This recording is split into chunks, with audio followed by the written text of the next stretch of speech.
दोस्तों आज हम बीकॉक 135 का कंपनी लॉ पढ़ने वाले हैं। तो दोस्तों अगर तुमने अभी तक कुछ भी नहीं पढ़ा है या फिर आपने पढ़ लिया है या फिर आपको रिवीजन के लिए एक वीडियो की ज़रूरत है तो ये वीडियो आपको हेल्प करेगी पेपर के लिए। वो भी नोट्स के साथ है, तो आप पेन कॉपी लेके तैयार रहो या फिर ऐसे भी पढ़ सकते हो। सो स्टार्ट करते हैं। दोस्तों आज हम पढ़ने वाले हैं कंपनी लॉ के बारे में। सबसे पहले कंपनी लॉ के चैप्टर पढ़ने से पहले इस बारे में कुछ चीज़ जान लें। जैसे कंपनी लॉ जो है कंपनी एक्ट 2013 से स्टार्ट हुआ था। ठीक है, इस प्रोसेस क्या होता है रजिस्ट्रेशन इनकॉर्पोरेशन करने का, मतलब कंपनी आती कैसी कंपनी लॉ के अंदर। इसके लिए करने के लिए प्रमोटर जो होते हैं ए और बी पर्सन होंगे, जो डायरेक्टर वायरेक्टर होते हैं। ठीक है, वो बहुत चीज़ें कर रहे थे। जैसे आर ओ सी के पास वो D C E C D I N ये तरह की चीज़ों को रजिस्टर करते हैं। ठीक है, डॉक्यूमेंट्स लगते हैं, M O A constitution A O A rules और रेगुलेशन होता है कंपनी के, वो सारे ये चीज़ देते हैं। नेम रिजर्वेशन करते हैं अपना कि नेम जो है एकदम यूनिक हो उनका। ठीक है, INC 1 के तहत एसपाइसी प्लस करते सिंप्लीफाइड फीमेड of incorporating company electronic payments ये सारी चीज़ करते हैं। फ़ी पेमेंट करते हैं आर ओ सी के बाद कंपनी एयर कॉर्पोरेशन, फिर सर्टिफिकेट मिल जाता है उनको कि इनका बर्थ हो गया है बाय लॉ द्वारा बर्थ हो चुका है। अब वो कंपनी अलग हो जाएगी और जो मेंबर्स हैं वो अलग रहेंगे। कंपनी का एक अपना ही होगा, वो एक आर्टिफिशियल पर्सन बन जाएगी। इसमें pan tan tin current account इसके खुल जाते हैं, सारी चीज़ें कंपनी की सारी चीज़ हो जाती है पैन टैन। ठीक है, बिजनेस मनी कैपिटल IPO हो जाता है। बोर्ड बिजनेस जो होता है उसका मनी कैपिटल IPO कैसे होता है, बोर्ड अप्रूवल BOD के द्वारा। बैंकर जो होता है SIB के द्वारा देखा जाता है।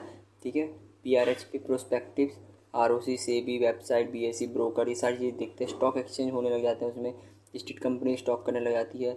को मेंबर्स जो होते हैं, इन्वेस्टर जो होता है वो इन्वेस्ट करते हैं, को जो कंपनियाँ होती है वो शेयर इनको अपने दे देती है। ठीक है, जिसके कारण इनके अंदर डिसीजन होता है वोटिंग राइट्स करने के। वोटिंग राइट के तहत 51% या 25% ये अपने वोटिंग डाल सकते हैं। डिसीजन टू डायरेक्टर अपॉइंट करने का डिसीजन आफ्टर 1 ईयर हर एक साल में होता है AGM के द्वारा। FC audit report present by director द्वारा रिपोर्ट दी जाती है। प्रॉफिट दिया जाता है कि इसका प्रॉफिट इतना हुआ है। ठीक है, तो इसके हिसाब से जैसे हमारा प्रॉफिट हुआ है 5 रुपये का प्रॉफिट हुआ है तो कुछ डिविडेंड कर दिया जाता है, कुछ रिटेन अर्निंग कर जाता है। रिटेन अर्निंग मतलब कंपनी में या तो अर्निंग आ जाएगी या फिर शेयर होल्डर के पास बेच दी जाएगी। ठीक है, अब पढ़ते हैं चैप्टर 1। ठीक है, बीकॉक का 135 का चैप्टर 1 कंपनी लॉ पढ़ना स्टार्ट करते हैं। ठीक है, term company Latin com. Term company का नाम लैटिन समझा है कॉम से गलत है टूगेदर पैनिस मीन्स ब्रेड। ठीक है, सेक्शन 220 के तहत कंपनी एक्ट 2013 आया था। Company incorporated under this act और under any previous company law. ठीक है, कंपनी लॉ के अंदर इनकॉर्पोरेट होनी चाहिए कंपनी। इंडियन कंपनी एक्ट भी 2013 में आया था। ठीक है, सेक्शन 2 के 1956 में सबसे पहले एक आया था एक्ट, इसके बाद सिर्फ 2013 में आया एक्ट कंपनी का। Contain 470 section 7 schedules and chapter applicable 2014-15। ठीक है, ऑब्जेक्टिव क्या होता है, जैसे gain high standard of corporate government, high standard रखना कॉर्पोरेट गवर्नमेंट, अकाउंटेबिलिटी रखना, strict step to fraud company के द्वारा स्ट्रिक्ट स्टेप लेना, identified to new policy concept नई पॉलिसी कॉन्सेप्ट को आइडेंटिफाई करना, setup more than effective institution structure रखना ज़्यादा से ज़्यादा। करेक्टरिस्टिक्स क्या होते हैं कंपनी की, सेपरेट लीगल एंटिटी हो जाती है उनकी, इनकॉर्पोरेट एसोसिएशन हो जाता है, आर्टिफिशियल लीगल पर्सन बन जाता है वो, लिमिटेड लाइबिलिटी हो जाती है उसकी, shareholder have limited liability to the unpaid value of share. ठीक है, फिर म्यूचुअल सक्सेशन हो जाता है, कॉमन शील हो जाती है, ट्रांसफरेबिलिटी ऑफ शेयर्स, ट्रांसफरेबिलिटी आ जाती है शेयर्स के ऊपर। चैप्टर 1 में है lifting of piercing of corporate veil corporate personality. ठीक है, doctrine of lifting of the corporate veil, दो तरह से आप ये चीज़ कर सकते हैं। मतलब क्या होता है, इसका मतलब ये होता है कि मान लो कोई कंपनी है, वो उसका कोई काम वाम नहीं कर रही है वो, पर फिर भी उसका नाम रजिस्टर हो रखा है, तो ऐसी कंपनी को मतलब फ्रॉड मान के उनको हटा दिया जाता है तो कंपनी लॉ के द्वारा इसमें कार्रवाई होती है फिर होता है। ठीक है, अब ऐसे दो तरह से हो सकता है, तो जुडिशनल इंटरप्रिटेशन स्टैटरी एक्सप्लिकेशन, इसमें कोर्ट के द्वारा होता है, इसमें कंपनी एक्ट के द्वारा होता है। ठीक है, बढ़ता है जुडिशियल इंटरप्रिटेशन के द्वारा। Determination of nature of company, determination करना नेचर ऑफ कंपनी का। ठीक है, इसमें एक जर्मन डायमंड लिमिटेड नाम की कंपनी थी। ठीक है, तो 1914 में ये कॉन्टिनेंटल टायर एंड रबर को सेल करती थी और उनसे मनी लेती थी। ठीक है, इंग्लैंड से। अब ये जो थी फिर जर्मनी को पैसे भेजती थी, जर्मनी से ये लेती थी। तो ये थी एक अलग देश की। इन दो देशों के बीच में जब दुश्मनी होने लग गई तो उनको पता चलता है कि जो इंग्लैंड नाम की जिससे चीज़ें ले रहा है ये एक्चुअली में इनका पैसा इनके पास जा रहा है, तो ये जो है इनमें ये केस ठोक देती है कि ये ये काम कर रही है, तो इसमें केस बन जाता है कि इंग्लैंड जो है ये इनडायरेक्टली यहाँ से पैसा लेके इनको दे रही है और इनकी मदद कर रही है। ठीक है। दूसरा है प्रोटेक्शंस ऑफ रेवेन्यू, मतलब रेवेन्यू को पर्सन ए जैसे अपने रेवेन्यू को हर चीज़ों में बांट देता है ताकि इसको पता ना चले कि पर्सन ए के पास ये इनडायरेक्टली पैसा कमा रहा है, तो ये ऐसे भी ये केस बन जाता है। दूसरा aviation of personal and statutory obligation, जैसे हमारे गिलफोर्ड मोटर कंपनी नाम की एक कंपनी थी, इसका एक मैनेजर था हॉनी 993 मैनेजर था ये। तो इनका ये था कहना कि जो मैनेजर है इनका, ये जब तक इनके साथ है ये कोई भी मतलब कोई कंपनी अपनी नहीं खोल सकता, सिर्फ इनके लिए काम करेगा। लेकिन ये क्या करता है, अपनी वाइफ और रिलेशन के नाम पर एक कंपनी खोल देता है और उसको बढ़ा देता है, बाद में जाकर खुद इनसे जुड़ जाता है ये छोड़कर, इनकी जो क्यूट करके। तो इनको पता चलता है जब ये, तो इसके ऊपर एक केस हो गया था, ये इनडायरेक्टली ये जो कंपनी खोल रहा था, तो इसमें केस बन जाता है इसके ऊपर। अवॉइडेंस ऑफ वेलफेयर रजिस्ट्रेशन, ये भी होता है कि अब आप जब अवॉइडेंस रखते हैं चीज़ों का तो बी लोग खोल देता है company. Division of business opportunities, business opportunities कर देना। कैंसर एसीबी नाम की कंपनी थी प्राइवेट कंपनी, जिसके टॉर्बी नाम के 2 डायरेक्टर थे प्राइवेट कंपनी के, ब्रिटिश वर्जन ऑफ आइसलैंड में वो इस कंपनी खोल लेते, तो ऐसे भी केस बन जाता है। डिटरमाइनिंग एक्सपर्टीज ऑफ कंपनी, ये भी एक केस बनता है। When company share on rail, company जो है अलग देश की, वजह से FBI लिमिटेड नाम की कंपनी जो फिल्म बनाती थी, मानसून में फिल्म बनाई, लेकिन पता ही नहीं चला कि किसने बनाई, तो बाद में पता चलता है कि एक अमेरिकन कंपनी थी जो बाहर से इसका काम संभाल रही है, तो इसमें भी एक केस बन जाता है। स्टैट्यूटरी प्रोविजन के हिसाब से कैसे कंपनी फ्रॉड निकलती है। Reduction of minimum number of members कम हो जाना। Holding and subsidiary company relationship, अलग तरीके की कंपनी रिलेशनशिप ज़्यादा रख लेना। इन्वेस्टिगेशन ऑफ ओनरशिप, बिना कंपनी इन्वेस्टिगेशन होती है ऑनरशिप के ऊपर, कंपनी के ऊपर, तो पता चलना कि ये फ्रॉड है। Director with unlimited liability, product unlimited liability होती है, जब भी बन जाता है case. Investigation the affairs of the company, investigation करने के बाद हो सकता है। Fraud and conduct of business, fraud company को पकड़ी जाए। Failure to return application money, application money देने से फेल हो जाना। मिसरिप्रेजेंटेशन इन प्रोस्पेक्ट, मिसरिप्रेजेंटेशन करना ROC के पास, ये भी होता है। मिस डिस्क्रिप्शन ऑफ नेम का मिस डिस्क्रिप्शन करना। प्री इनकॉर्पोरेशन कॉन्ट्रैक्ट का सही से ना होना। अल्ट्रा वायरस एक्ट होना और लाइबिलिटी अंदर अदर स्टेट के अंदर लाइबिलिटी आना। तो ये था चैप्टर 1, ये थोड़ा बड़ा है बट नोट्स बना लेना। ओके, आज हम पढ़ने वाले chapter 2 administration of company law के ऊपर। National company law tribunal NCLT, और एक होती है national company law appellate tribunal NCLAT, ये दोनों चीज़ होती है इसके अंदर। एडमिनिस्ट्रेशन होते हैं, ठीक है। ये कैसे क्या कब आए, स्टेबल अंडर कंपनी एक्ट 2013 के अंडर कंपनी एक्ट के अंदर ही आते हैं। कॉन्स्टिट्यूट होता है 1/6/2016 में, ठीक है। क्वासी जुडिशियल बॉडी कहते हैं इनको, सिविल कॉर्पोरेट डिस्ट्रीब्यूट आर्टिकल 245 के हिसाब से follow the code form by CG, central government द्वारा के फॉर्म किए जाते हैं। CLB BLF AIF और रिलेटेड मैटर दोनों NCLT अंदर ये सारे मैटर्स आते हैं, ठीक है। तो जैसे मान लो कोई चीज़ चल रही है कोर्ट वोट, तो सबसे पहले NCLT में जाता है, फिर NCLAT में जाता है। अगर वहाँ पे भी सॉल्व नहीं होता तो सुप्रीम कोर्ट में जाता है कोई भी केस जो होता है कंपनी के द्वारा। NCLT क्या होता है, एक इसके अंदर CG सेंट्रल गवर्नमेंट अपॉइंट किया जाता है, एक president, judicial member, technical member के 60 लोग होते हैं। इनकी एज 67 ईयर से ऊपर नहीं होनी चाहिए, इनकी 65 ईयर से ऊपर होनी चाहिए, इनकी टेन्योरिटी 5 साल की होती है, ठीक है। सेकंड होता है NCLAT में क्या होता है, सेम 1/6/2016 में आए थे। CG सेंट्रल गवर्नमेंट अपॉइंट करती है, चेयरपर्सन एक, और जुडिशियल मेंबर और टेक्निकल मेंबर मिला के 12 टोटल, इसकी भी टेन्योरिटी 5 ईयर की होती है। तो इतना छोटा सा चैप्टर था ये, मतलब बना लेना नोट्स इसके। और चैप्टर 3 टाइप्स ऑफ कंपनी, ठीक है। एक होता है डोरमेंट कंपनी। डोरमेंट कंपनी क्या होती है, सेक्शन 45 क्या होता है, मतलब कोई भी बिजनेस ट्रांजैक्शन ना होना, कोई भी काम ना होना, इनएक्टिव कंपनी को हम डोरमेंट कंपनी घोषित कर देते हैं, ठीक है। Not made any significant accounting transaction during the last 2 financial year, 2 financial year में कोई भी उसकी ट्रांजैक्शन नहीं होनी, तभी जाके वो डोरमेंट कंपनी कहलाती है। सेक्शन 8 कंपनी क्या होती है, non profit organisation aims to promote charitably activities, education are not distributed among the company's members, minimum 2 director होने चाहिए उसमें। तो नॉन प्रॉफिट ऑर्गेनाइजेशन होती है ना, जिसका काम होता है कि प्रमोट करना चैरिटेबल, एजुकेशन, स्पोर्ट्स के ऊपर, मतलब कोई पैसे कमाने का कोई वो नहीं होता, वो हमें सेक्शन 8 कंपनी के अंदर आ जाता है। Maintain books of accounts, file return to ROC, company GST and ये सारी चीज़ें पर इनको करनी पड़ती है कि अकाउंट्स में मेंटेन करके रखना है, फाइल रिटर्न करना। एनी चेंजेस AO करना regard to government concern, government अगर इनको कोई चेंजेस करने होते हैं ना, AO फाइल दर्ज करनी पड़ती है, गवर्नमेंट कंसर्न लेना पड़ता है, ठीक है। बेनिफिट्स क्या हो जाता है इनको, टैक्स इंजेक्शन मिल जाता है, 100% टैक्स की इंजेक्शन मिल जाता है सेक्शन 12A के हिसाब से, ठीक है। सेपरेट लीगल एंटिटी हो जाती है, नो टाइटल रिक्वायर्ड, कोई टाइटल की रिक्वायर्ड नहीं होती। एलिजिबिलिटी क्या होती है, इंडियन कंपनी होनी चाहिए, 2 डायरेक्ट एटलीस्ट होनी चाहिए, ऑब्जेक्ट होना चाहिए इसका प्रमोटिंग सपोर्ट एजुकेशन ये चाहिए होनी चाहिए। मैंडेटरी क्या चीज़ होती है, 2 डायरेक्टर होने चाहिए, 200 मेंबर होने चाहिए, कैपिटल रिक्वायर्ड होनी चाहिए, नेम होना चाहिए, कंपनी का ऑब्जेक्ट होना चाहिए, ठीक है। EOE MOE 2 डॉक्यूमेंट की जरूरत पड़ती है, प्रूफ ऑफ द एड्रेस की जरूरत पड़ती है, COI पर ओवरसीज कंपनी ऑफिसर COI की जरूरत पड़ती है, पास बाय द प्रमोटर कंपनी, पास होनी चाहिए प्रमोटर कंपनी द्वारा, कंसेंट और नॉमिनी का कंसेंट होना चाहिए इसमें। सेक्शन 8 कंपनी प्रोसेस क्या होता है इसका, स्टेप 1 होता है सबसे पहले डिजिटल सिग्नेचर सर्टिफिकेट कराना, DCS कराना, DIR3 की तरफ से, obtain the DIN should be file, DIN भी फाइल करना पड़ता है। स्टेप 2 होता है ऑप्टेन डायरेक्ट आइडेंटिटी नंबर करना, ठीक है, कि इसमें फॉर्म DIR3 के हिसाब से ये भी करा जाता है। स्टेप 3 होता है reserve the company name, reserve करना कंपनी नेम के द्वारा INC 1 फॉर्म भरा जाता है इसमें। स्टेप 4 होता है फाइल द फॉर्म INC 32 के द्वारा फॉर्म भरा जाता है, फाइल एप्लीकेशन फॉर इनकॉर्पोरेशन का फॉर्म भरा जाता है। स्टेप 5 होता है obtain licence for section 8 company technical of INC 12 form भरा जाता है इसमें। स्टेप 6 होता है ऑप्टेन सर्टिफिकेट ऑफ इनकॉर्पोरेशन का सर्टिफिकेट ऑप्टेन हो जाता है, इनको INC 16 से फॉर्म भरा जाता है।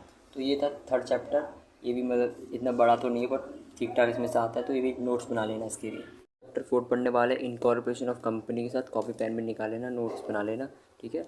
ठीक है, तो ये होता है जैसे मान लो कंपनी का हमें इनकॉर्पोरेशन कराना है, ठीक है।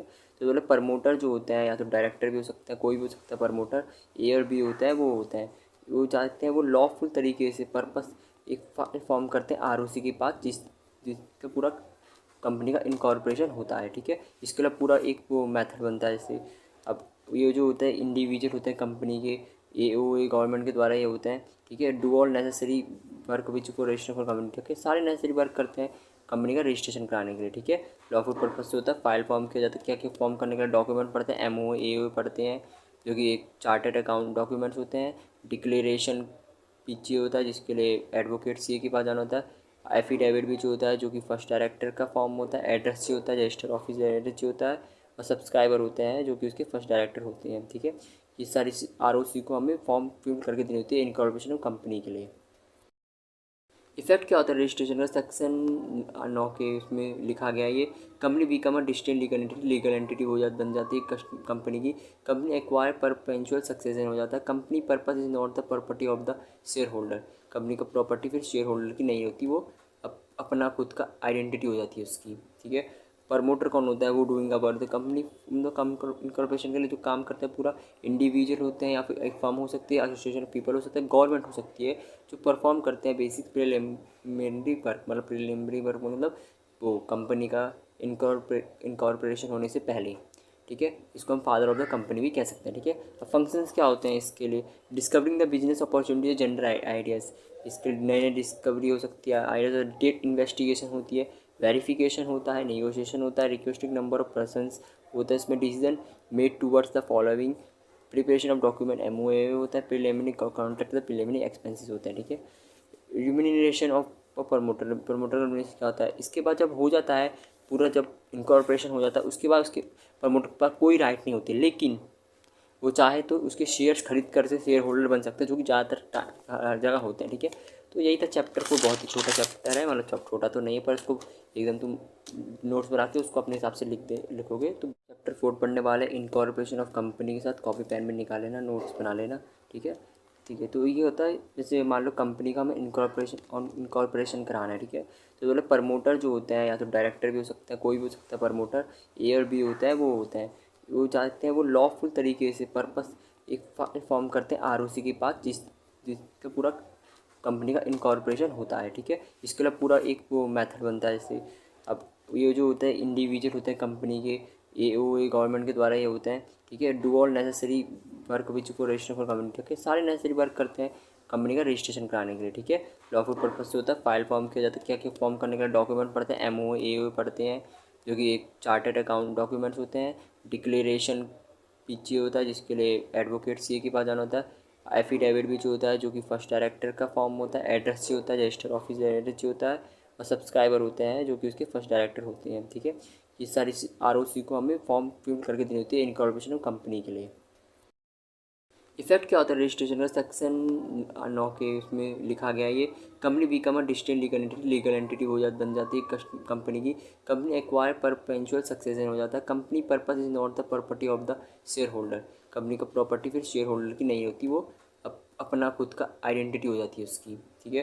प्रमोटर कौन होता है, वो doing about the company, incorporation के लिए जो काम करता है पूरा इंडिविजुअल होते हैं या फिर एक फर्म हो सकती है, एसोसिएशन ऑफ पीपल हो सकता है, गवर्नमेंट हो सकती है, जो परफॉर्म करते हैं बेसिक प्रिलिमिनरी वर्क, मतलब प्रिलिमिनरी वर्क मतलब वो कंपनी का इनकॉर्पोरेशन होने से पहले, ठीक है। इसको हम फादर ऑफ द कंपनी भी कह सकते हैं, ठीक है। अब फंक्शंस क्या होते हैं इसके लिए, discovering the business opportunities, general ideas, इसके नए नए डिस्कवरी हो सकती है, आइडियाज, डेट इन्वेस्टिगेशन होती है, वेरिफिकेशन होता है, नेगोशिएशन होता है, रिक्वेस्टिंग नंबर ऑफ पर्सनस होता है, इसमें decision made towards the following, preparation of document MOA होता है, प्रिलिमिनरी कॉन्ट्रैक्ट, प्रिलिमिनरी एक्सपेंसेस होते हैं, ठीक है।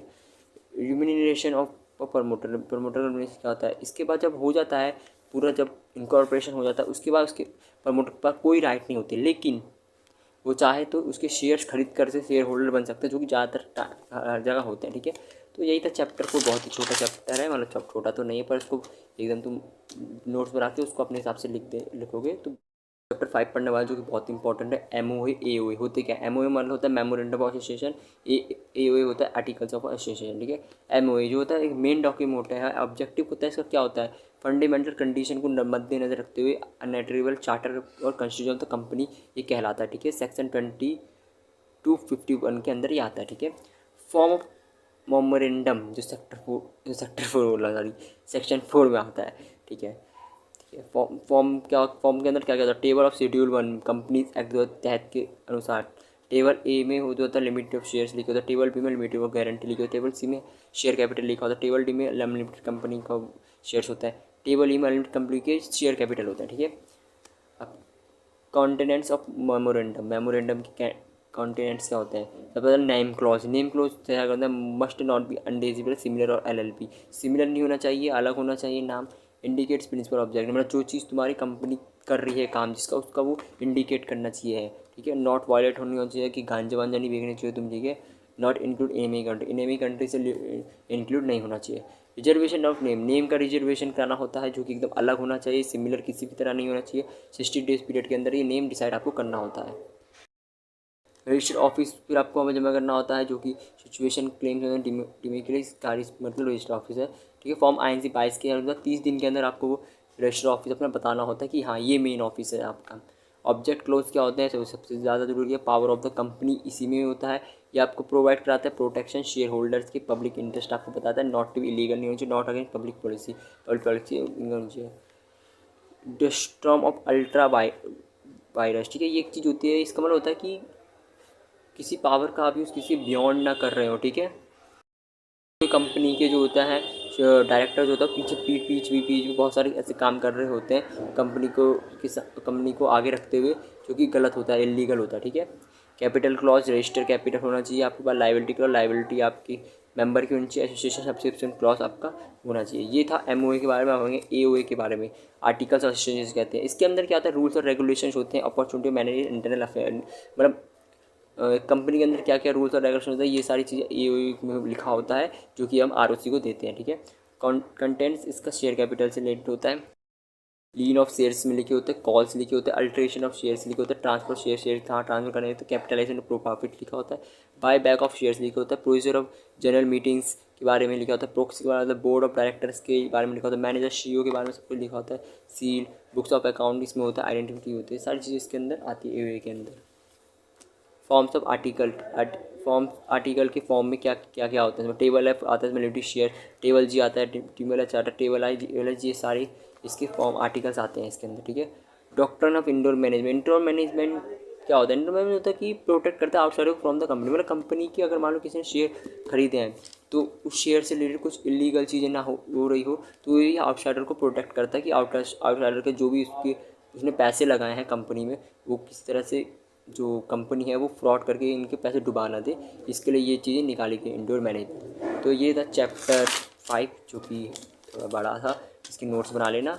ओके दोस्तों, हम पढ़ने डिविडेंड के बारे में, जो कि पेपर में आता है इसलिए पढ़ा जाएगा। डिविडेंड होता क्या, डिविडेंड होता है कि आपकी कंपनी ने जो शेयर्स में प्रॉफिट किया है, अब जो शेयर्स लोगों ने लगा रखे थे वो आपको उसका प्रॉफिट सबको बांटना है, ठीक है, ये होता है। सेक्शन 127 के अंदर आता है कंपनी एक्ट 2013 के तहत, ठीक है। अब किस तरह से बांटेंगे देखिए, सब एजीएम और पास डिविडेंड डिक्लेयर किया जाता है, ठीक है। अब इनका काम क्या होता है, 5 दिनों के अंदर जो कंपनी है वो ट्रांसफ़र कर दे डिविडेंड सेपरेट बैंक अकाउंट, हर किसी के सेपरेट बैंक अकाउंट में ट्रांसफ़र कर दी। अगर मान लो ये नहीं किया है तो वो कंपनी पे सीडीए टू द गवर्नमेंट को पहले जो भी थोड़ी बहुत चीज़ें होती है जो गवर्नमेंट को देनी होती है, टैक्स पे की सारी चीज़ें देती है। फिर 30 दिन के अंदर कंपनी को क्या करता है, कैसे भी करके डिस्ट्रीब्यूट डिविडेंड करना होता है 30 डेज़ के अंदर, किसको, जो शेयर होल्डर्स होते हैं उनको। अगर उन्होंने कर दिया तो बढ़िया, अगर नहीं करा तो उनमें पेनल्टी लगती है, 18% की पेनल्टी लगती है डायरेक्टरों में, और 2 साल की जेल भी होती है, ठीक है। जो बड़ी चीज़ है जैसे 7 दिन, वैसे ये चीज़ ज़्यादा होती नहीं है, और कम हो जाए कंपनी से ये गलती तो क्या ही कर सकते हैं। फिर उनके पास ऑप्शन होता है, फिर 7 दिन के अंदर उन्हें क्या करता है, जो अनपेड डिविडेंड है shall be deposit in unpaid dividend account में ट्रांसफ़र हो जाते हैं फिर। और अब 7 साल का वक्त होता है कि सबको ये उनके शेयर होल्डर के पैसे सबको मिल जाए। अगर कुछ पैसा फिर भी रह गया तो एनी अमाउंट जो भी रह गया उसे अनक्लेम डिविडेंड क्या मान लिया जाता है, ट्रांसफ़र कर दिया जाता है आईपीएफ में, ठीक है। ये अभी थोड़ा खोल के मतलब ध्यान से पढ़ता है। सेक्शन 1 डिक्लेरेशन ऑफ डिविडेंड हुआ। सोर्स ऑफ डिविडेंड क्या होता है, profit of the current year, जो करंट ईयर में प्रॉफिट हुआ है वो होता है, ठीक है। डिप्रिसिएशन मस्ट बी प्रोवाइड करना है। No dividend shall be declaration. Unrealised gain कुछ नहीं हुए। इंटरनल डिविडेंड, ठीक है, transfer to reserve, paid online cash cheque में कर देना, डिपॉजिट कर देना आपको 5 दिनों के अंदर, ठीक है।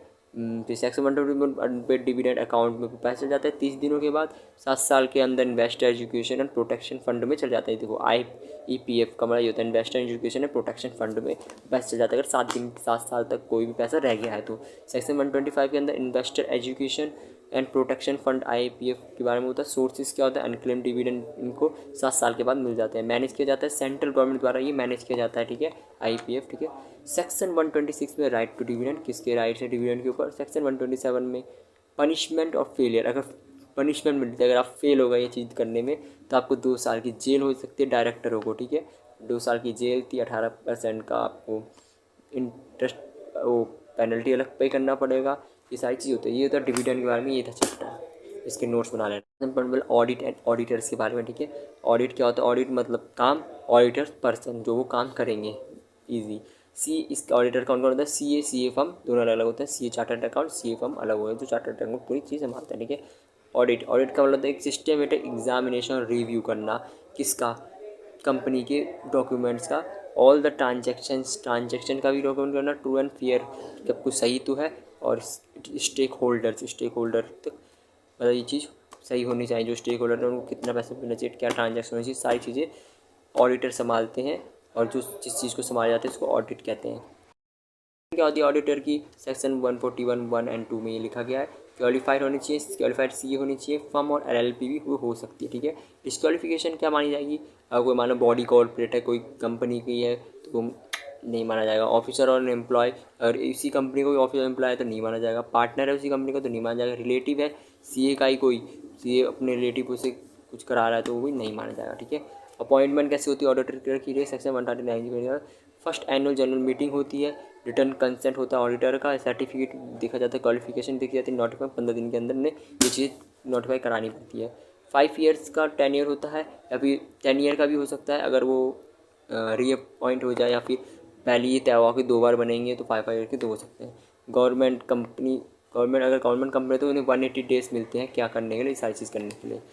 प्रोसेस क्या होता है, इंटीमेट द प्रपोज ऑडिटर करना होता है, obtain consent certificate from auditor को बोलना होता है। सेक्शन 177 के तहत कमिटी रिक्वायर्ड होती है, कॉल बोर्ड मीटिंग की जाती है, अप्रूव द अपॉइंटमेंट होता है।